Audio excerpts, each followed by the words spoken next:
Hi, welcome to another episode of the InNOLEvation Mindset, powered by the Jim Rand College of Entrepreneurship. I am Mark McNees, your host. And today, virtually from Jacksonville, Florida, we have Dr. Jenny Quartano, the founder and CEO of Altogether Wellness. Dr. Jenny's mission is to provide young patients and their families the tools they need to thrive without the restrictions of an antiquated care system. She's dual board certified physical therapist in pediatrics and neurology.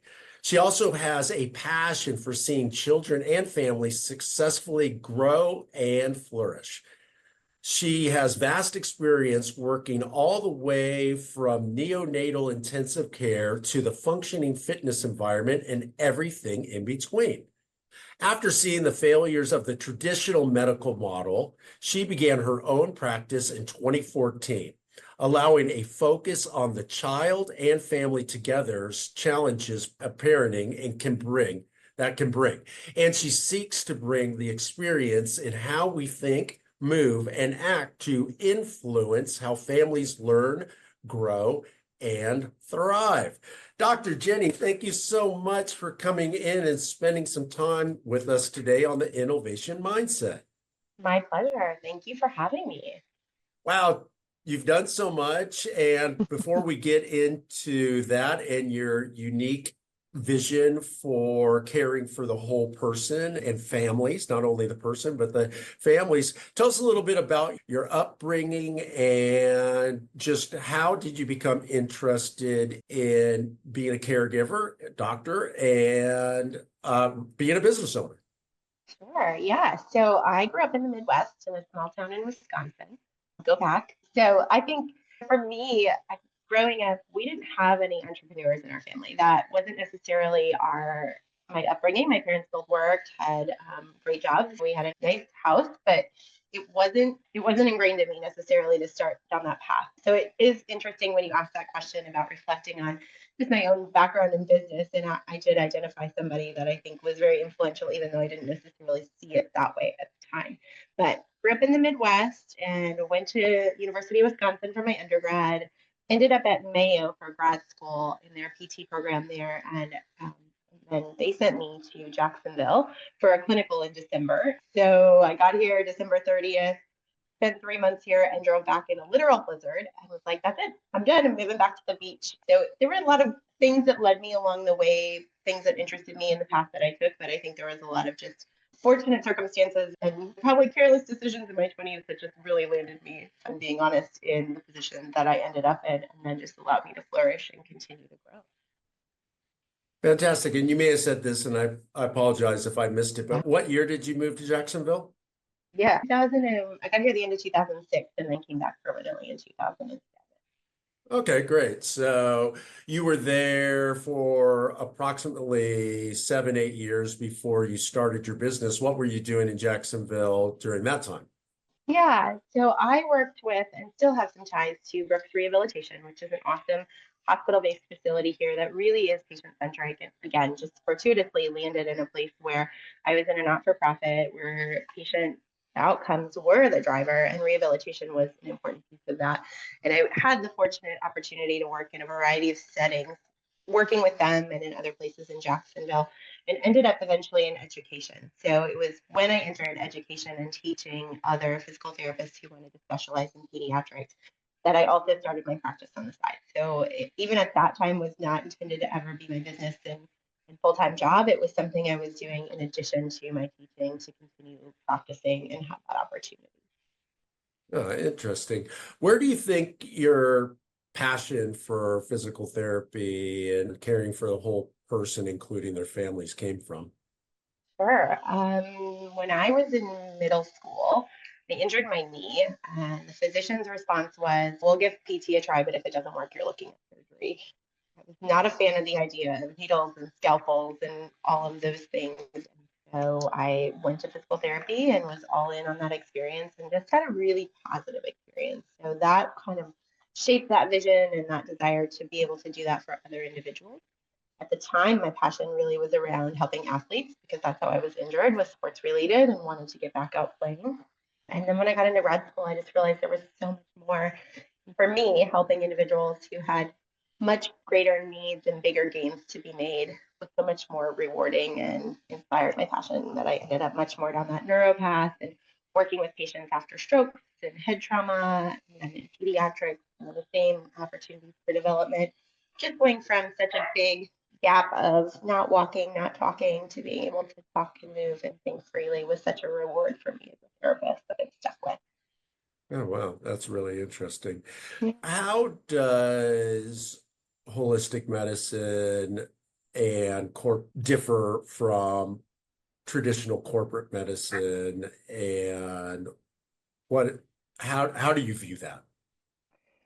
Yeah, so I think I had a great experience working in healthcare here, and I don't know that everybody feels that way. I think there's so much still a silo that's created in the rehabilitation world, and what's going on physically doesn't interact with what's going on mentally or with the um, nutrition needs of the patient. And I just felt like there was such a disconnect. I remember distinctly one of the things that really moved me in that direction after I'd gone down that path myself in healing some of my own challenges that I was facing in my mid to late 20s, being a strong, high performing, high functioning female in the industry and finding myself exhausted and run down and gaining weight, no energy, and all these things that you just shouldn't have in your 20s, right? And I really went back to the foundations of holistic medicine, found success in feeling much better, and then realized as I was in a patient room, we're feeding them this G tube feeding, right? So they're getting food into their stomach. That's all corn syrup solids and inflammatory things.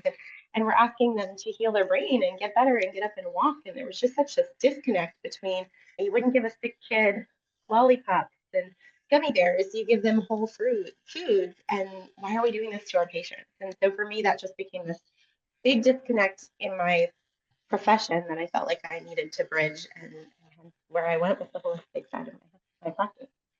Mm. I love hearing that. If I could share a personal experience, when I was 34 years old, I could barely walk. My back was so bad. And they they put me on pain management. So this was like before the opioid stuff. So they started loading me up with all these painkillers, and it would make me really nauseous. And I was like, it just didn't sit right with me. And then they wanted me to have back surgery. And everybody I ever talked to who had back surgery, I always make a joke. It's like a story. It starts with we were out drinking tequila. It never ends well. Right. So, Exactly. and I'm like, I felt like I was too young, so I started investigating, and I personally found a place that did decompression therapy, and I went to my insurance company at the time, and I said, I don't want to have surgery, and I don't want to take drugs anymore. I want to try this decompression therapy. And they're like, we won't cover it.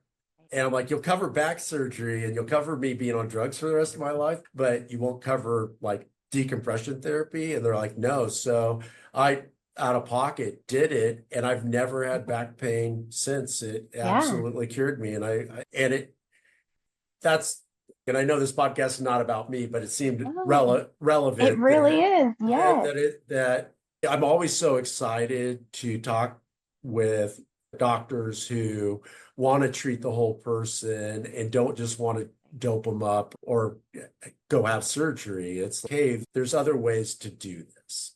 Absolutely. And that has become such a passion for me of helping individuals see, hey, we don't have to go that route. We don't have to feel this way. And the other one that kills me, and this is probably more particular to women, although I'm sure you'll appreciate this because of the experience you went through, is, oh, that's just the normal part of aging. Oh, that's just menopause. And I'm like, no, like nobody has to feel that way. And what are these physicians saying to you that you're just supposed to live with this for the rest of your life? It's Right. unbelievable. So yeah. Yeah, I think a lot of it, at least for my generation, we were brought up that you don't question a Yeah. doctor. Like if Yeah. whatever a doctor tells you to do, you do it. And I think that hopefully we're all getting, and I have utmost respect for doctors and everything, Yeah. but they're Yeah. human and they have a certain worldview and education process. And maybe there are alternatives, or I would say there's definitely alternatives. Yeah. Well, and I think unfortunately it's not their fault, right? And it wasn't, as a therapist, it wasn't our fault in the way that we practice, but you're given a finite, restricted amount of time because of the payer information, right? So the insurance says we're only going to pay you X amount of money, and so the Right. companies figure out how many patients can you see in a day to make that Hmm. worthwhile.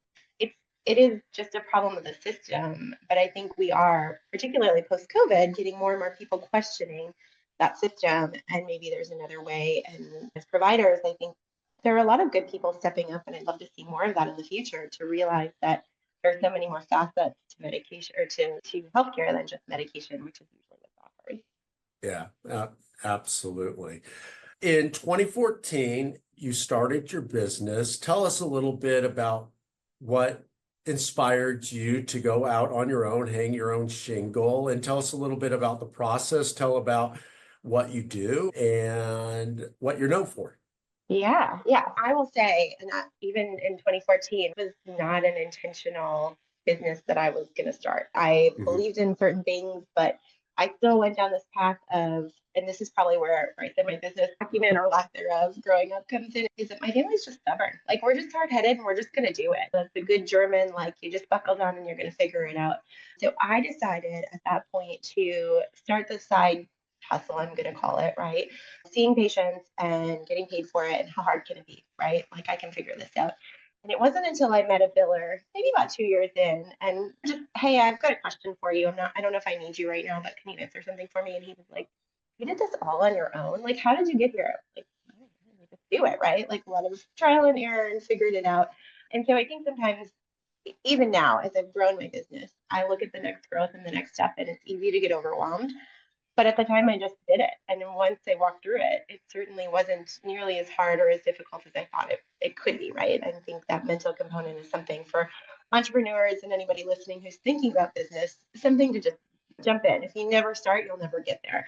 So that said, I jumped in and started growing. And then I was teaching the residency at the time. So I had post professional graduates who were finishing up their expertise in pediatrics and saying, I want to do what you do, but I don't want to start my own thing. And so all of a sudden, I had several people working for me and with me. And one day I looked at my husband and I was like, I really have a business. I've got to figure out, like, what do I want to do with this, right? Because I now have this passion for helping people in a more holistic way. And I would much like to pursue that and create a business around that, so that I can actually help people, and feeling like I'm one foot in each boat. And I think a lot of, again, entrepreneurs in our field step out in that, and they're afraid to make that jump fully into doing things for themselves. So they're working for the corporate medicine and doing their side gig. And it's just so hard to grow, to make that full leap and really make it what you want to be, if you're continuing to spread yourself so thin. So making that leap in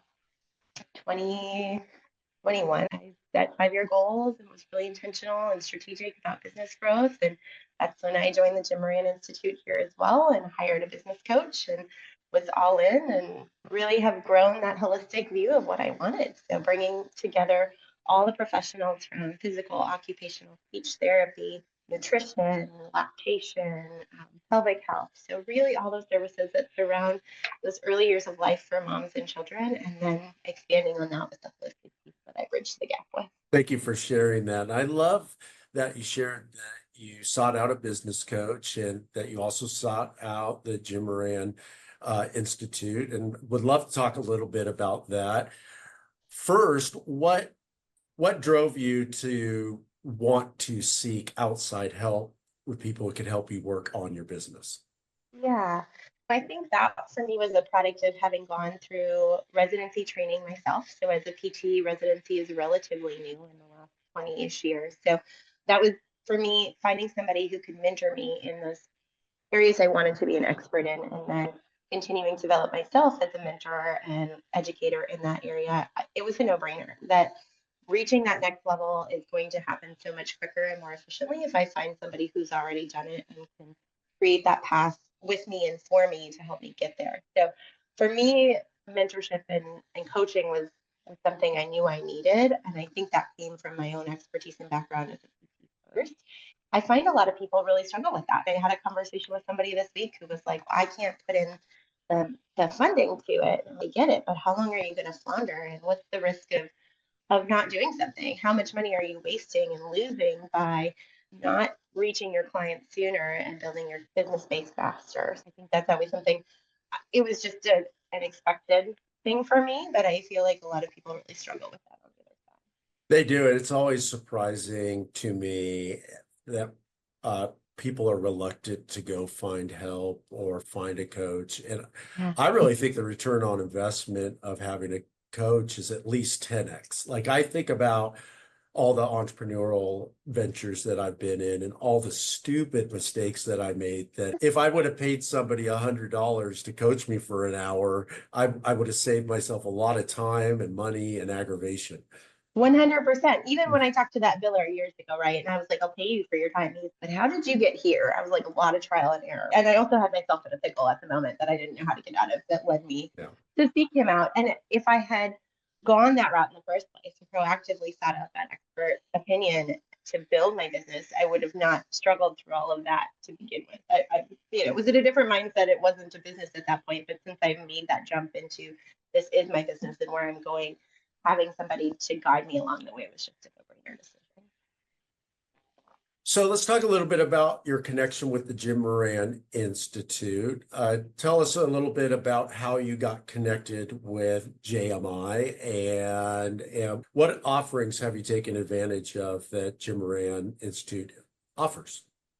Yeah. So I honestly was searching something local to get involved in. I have my coach and they're wonderful, but it's all virtual and online. And I wanted a closer Jacksonville community of professionals who were also on the same path with me and just connecting with the local professionals in HR and marketing and all of those pieces. And so I ended up in the marketing for entrepreneurs. I'm going to forget the name of it, but I'm sure you can remind me. But an entrepreneurial program for the 6 month or 4 month commitment, what it was, and just found that was super helpful in getting plugged into, like I said, those leaders in the area, things that maybe I hadn't considered or more specific to Jacksonville and Florida based laws and things like that. So that was huge for me of just a foundation of what do I need to know in and around this area. And then as a result of completing that here in Jacksonville, they have small groups where you can continue to join a CEO group sort of that meets Right. monthly and you're just a sounding board for each other. So that is what I've continued to be part of for just a little over a year now. And that's been super helpful because there are so many people in that group that are at various levels and have had various different experiences. So what I might not bring from a business management perspective, I bring from a human management perspective, and I have a background in psychology, and so just some of those pieces of the whole experience of what we're dealing with is really helpful. Yeah, I hear a lot of people who really love the peer-to-peer groups and find it really helpful to have so much experience in the room and people that you can just connect with locally who know the area and but also are in different places and you can help people and they can help you and it's really beneficial. Absolutely. No, it's been huge, and just it can be really lonely to be out there on that island as a business owner by yourself. And certainly, I have a great group of friends. They don't do what I do, and so sometimes when I have the struggles I'm having, they don't get it. My husband also is wonderful and super supportive, but will never own a business, wouldn't want the stress of it. And I share sometimes the challenges that I have. He just doesn't have the same appreciation or empathy, maybe even for what I'm going through. Yeah, no, it's tough. If somebody hasn't been a founder, they don't know the stress and the challenges that go along with it. It's unfortunately, it's not like something that you can just clock out of. It's always with you. My Right. wife's a registered nurse at a local HCA hospital here in Tallahassee, and her job's really stressful when she's there. And obviously, there's decompression after she leaves, but she's not bringing the patients home. And if you're an entrepreneur, you got to think about the light bill, you got to think about marketing, you got to think about your employees, are they happy? And I think one thing that the Jim Moran Institute does a really good job is helping you redirect your attention from working in your business all the time and working on your business. Absolutely. Yeah, that was definitely one of many positives I took away from that. That's awesome. You mentioned marketing. How do you how have you found clients? How have you built your business in the past? And I know that you have a podcast, so I definitely want to hear about that. So tell us a little Sure. bit about just the development of your company. Yeah, so I will be honest, one of the things that I found really interesting but also challenging was because we are innovative and there isn't really a model like us out there, it wasn't easy to put us in a bucket when we started trying to market. Maybe your traditional routes of marketing to physicians' offices and things like that weren't as successful because they just didn't get us, right? So that was interesting for me at first. And so it took a little trial and error. We have some great connections in the community. And I think one of the things that really did launch us when we were trying to figure that out was the reputation we have. Myself and my team are very strongly known in the community, respected.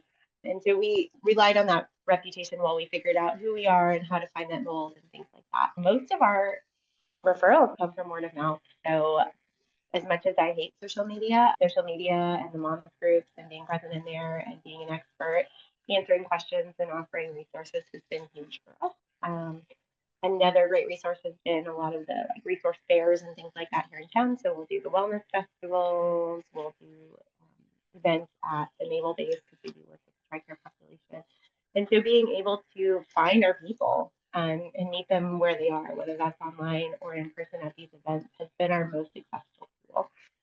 Beyond that, we do have a podcast. We really started that as a marketing tool, but also just as another way to reach more people and share more information. Because I think there's so many people who still aren't aware of all the alternative options there are for healthcare and how much evidence is behind them. I think there's this, we're blending it, but there used to be this boot camp and then this is the medical model. And I think we have to realize that there's a whole lot of continuum in between. And so sharing things, getting the idea out there, getting more people aware of other things going on has been another great tool for me. I'm passionate about teaching, but also a way that people can find us. And what's the name of your podcast and how do people find it? Yeah, so we are Women's Wellness Wisdom, Hormones and Beyond. So it's all about hormone balancing and life management for women in particular. And our podcast is on all your major platforms. So Spotify, Amazon, Google. I don't know. I'm not even gonna pretend to know that I do all of that, but it is on all the major platforms. Absolutely. That's fantastic. And how long have you been doing that? So we started last year, and I'll be honest, we took a little break. We just got back at it last month. So I think we started last fall. We did 5 or 6 episodes, and then we've done a few more this spring, and then we just launched our last one again last week. So That's fantastic. What are some of the unknown challenges that you've faced and then on the positive side, what has been some of the unexpected like surprises of being a business owner? yeah.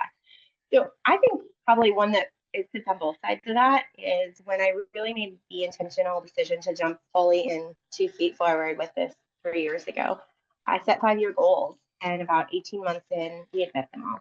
So I felt, and I still feel, we've grown so quickly and we've had such success that I'm constantly breaking our processes, right? And having to find new processes and new systems to support our business because we've had that growth. So that's been surprisingly wonderful that we've been that well received and been able to impact that many people, but also just creates this constant challenge in business where I would love to have some stability for a while. So I think on the upside, we have found that and found systems that can grow with us for the next few years as well. Great. That's great. So one thing I always like to ask at the end of the podcast is if 2024 Dr. Jenny could tell 2014, before you started your business, Dr. Jenny, one thing, what would you tell 2024 or 2014 Jenny? Yeah.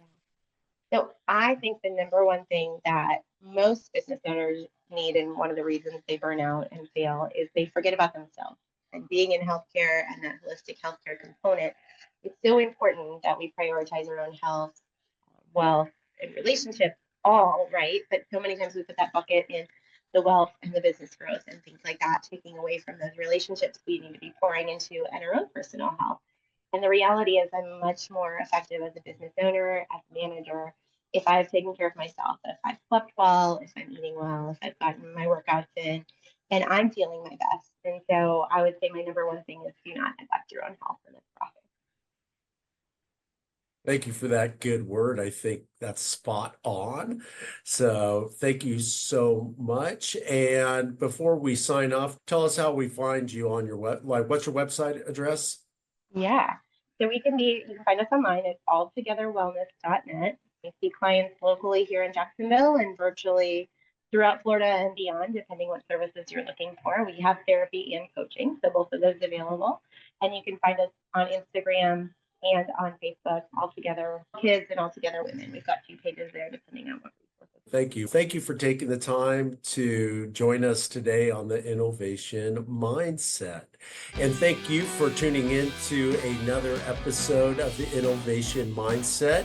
Hey, do us a favor, and if you have not already, be sure to subscribe and so you don't miss another episode. And if you like this episode, which I know you did, make sure that you hit. And if you have any questions or comments, please drop that in the comments. We love reading the comments and we answer every one. We will see you next time.